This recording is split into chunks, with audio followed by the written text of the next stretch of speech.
What you are about to see is both very real and very dangerous. A convicted criminal will be joining us to tell us their story. We do this so that you don't have to. Viewer discretion is advised.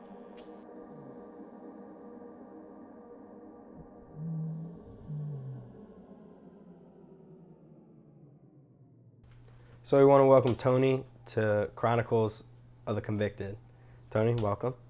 Thank you. So obviously we've heard part of the story of what you did, but if you could just start from the beginning, when you were at your youngest, when you were starting, what you were doing, what did you start to do?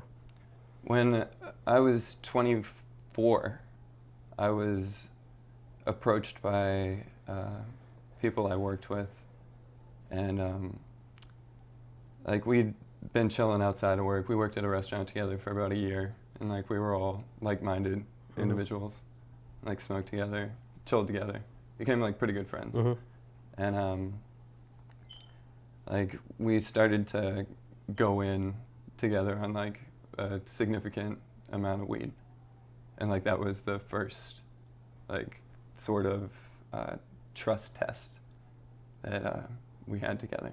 And then that slowly over the next year, by the time I was 25, we had a friend who had saved up a pretty good amount of money, Nice.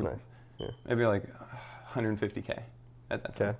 Moved out to California, and it started establishing connections Yeah. to people that lived where he did in the Los Angeles area at first. And so he approached his old friends. There were 8 of us, about, give or take a couple. And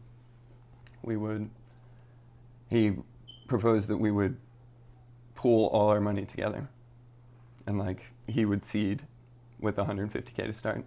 And we'd buy weed on the West Coast and sell it on the East Coast for what would be about twice as much, maybe more than that depending on, but at least twice as much. Yeah. So you'd get a pound for 2.2K, you could sell it for at least 4.5. And he explained the logistics of it, which was to buy 100 pounds out there, and you'd get them for 2.2K each. So you need $220,000 to get it rolling. And then 5 pounds compressed fits at ships boxes. And you could send them discreetly from different parts of California to different areas on the East Coast. Yeah. And that we could pick them up, and each one would net you $10,000 profit, the person. And it sounds like it'd be stupid, but we tested it slowly, and nothing happened, and we slowly ramped it up. Yeah. And my job in it was, I was the most responsible degenerate. Yeah. So I could count all the money, and I could collect it all and have it all organized. And so what I would do was I would collect all the money on the East Coast, and you can't put it in a bank because that's obviously traceable. Yeah. But what you can do is just fly it. So you can just put it in your check baggage. And we started small, 50K. And that's what we would do at first. And then we slowly went up. People are greedy. I'm greedy. Yeah. we were all greedy. And so by the end I was flying 150K out every couple weeks. I was doing it. And I did that for 2 years. Yeah. And so I did it 50 times or so around that. And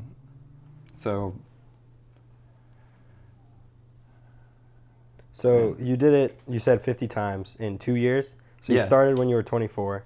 Yeah, and then it slowly, 25. So by the time I was 26, 27, Okay. I was I boarded a flight, and I'd land I'm taking off from BWI. I land in Atlanta, and it's the hub, and I'm going to like either San Francisco or San Diego, and I land, and over the intercom, I hear, "Please have your ID ready. There are Department of Homeland Security agents at the gate," like immediately as you get off the plane. So this is the end. This is the end.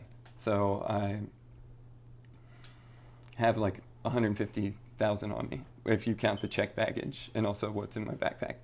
And so I step off, and like they don't even look at my ID. They just like just like come with me. They didn't even check my ID.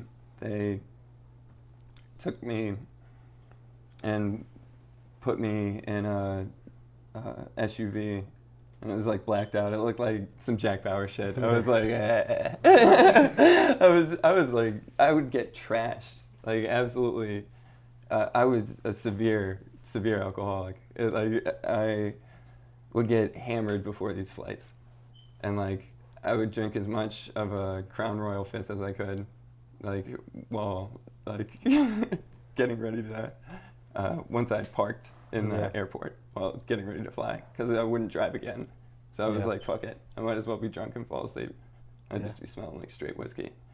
But they sat me in between them. They drove me to like this building in the middle of like the tarmac. So like separate from the airport. They drove me like across where the planes land. Yeah. And so I'm taken to this building. And they're like, there's no windows. It's like draconian as shit. Yeah. I'm sitting at this like on this like hard seat.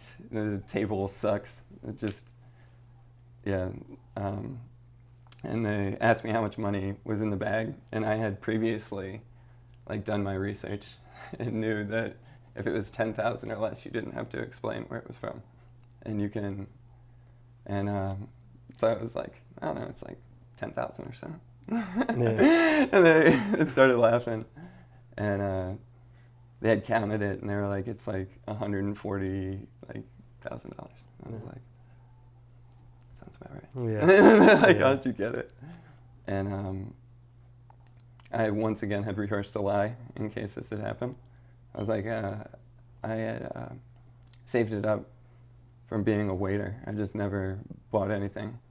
And they had my tax returns, and like we had stopped working and shit. Like they were like, how can you do this? Like how could you have this much money if you don't even have like $100,000 that you've made in your life? And I was like, it's a good point. They're like, you can either say it's your money and face the consequences, which would be like tax evasion and like, you know. And I had talked about this very situation with the guy that I had worked with, and we had agreed I would just say it's not my money. So that's what I did. I was prepared to face the consequences. I had looked them up. Like it was like a maximum of 2 years, and like most people that get it the first time, it'd be like a year. So they take the money, or they have the money, and they're threatening huge threats, like big threats, and I'm like, that's not true. Because like at one point he was like, people have gotten 20 years for this. I was like, all right.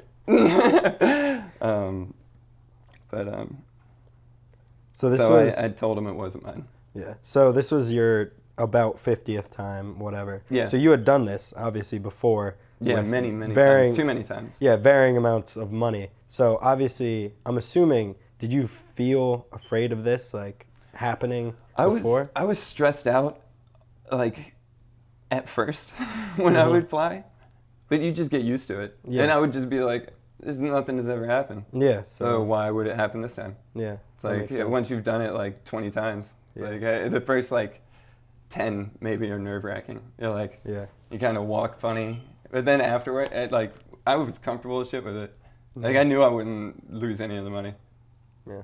So then you're sitting in this room with these guys who are threatening you and everything. Mhm. So did you kind of think back and maybe not regret, but like Oh, no. kind of think about it? They and- had literal pictures of me in different airports. Like they'd been like waiting Yeah, on me. so they had yeah, because been- I was they'd known. suspicious. I was Yeah. suspicious.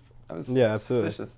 You'd flown 50 times in 2 Yeah, I years. know, in 2 years. Yeah. And they were like, "What were you doing?" I was Yeah. like, visiting a girlfriend. Yeah. Okay. So going back, you've obviously if you have 150K on you, you're probably Mhm. making a good profit on that. Well, So- it's split. So yeah, Yeah. how much is it? Well, It's- it's split like 10 ways. Okay. And it's like the main guy we worked for took like a third off the top. okay. So it's like each person like would throw in like 10K, and like the top guy would throw in like 50K. And Okay. for like from that 10K you throw in, it becomes at least like 22K. Okay. And so you're splitting that. Yeah. And Yeah, so you're making 12K, around yeah, 12K. like you can throw in 10K Yeah. every 2 weeks. So Yeah. you're making like So every 2 weeks you're making like 12K. 12K. Yeah. So how did you spend that money? Like, Well, what'd you do with it? it becomes like